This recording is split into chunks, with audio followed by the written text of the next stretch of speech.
Je vais vous présenter la fonction conditionnelle sans pensi.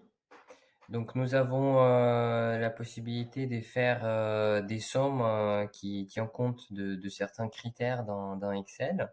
Donc la fonction, somme-si permet, d'additionner une plage, d'après un critère spécifique, recherché dans une autre plage.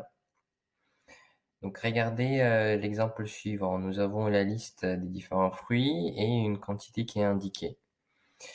Et donc nous avons, voilà la question: combien, des pommes sont, identifiées dans le premier tableau? Alors nous allons constituer la fonction somme-si qui a 3 critères. Lorsque je clique sur f de x, insérer la fonction, ça me permet, de sélectionner, la fonction et identifier, comment je remplis, les critères. Dans la fonction, somme-si, il y a 3 arguments, trois paramètres. Donc la première chose, c'est la plage qui contient un critère spécifique. Le critère, que je souhaite additionner, c'est la pomme. C'est le mot pomme qui est indiqué sur la cellule C17.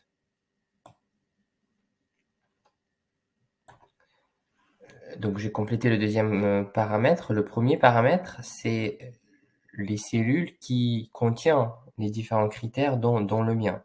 Donc il s'agit en fait de la colonne C, cellule C3 à C14. Et le troisième critère, c'est qu'est-ce qu'on additionne? On additionne les quantités. On va additionner les pommes qui sont dans la première cellule identifiée. Ensuite, il y a des pommes dans une autre cellule, et ainsi de suite.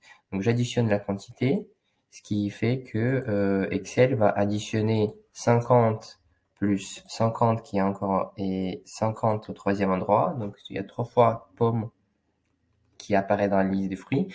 Et donc la condition combien de pommes sont présentes dans le tableau, c'est 150. C'est 3 fois 50. Donc vous voyez ici les 3 paramètres de la fonction somme-si.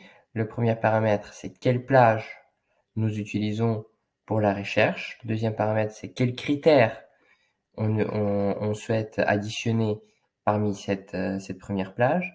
Et le troisième critère, c'est les montants, qu'est-ce qu'on additionne.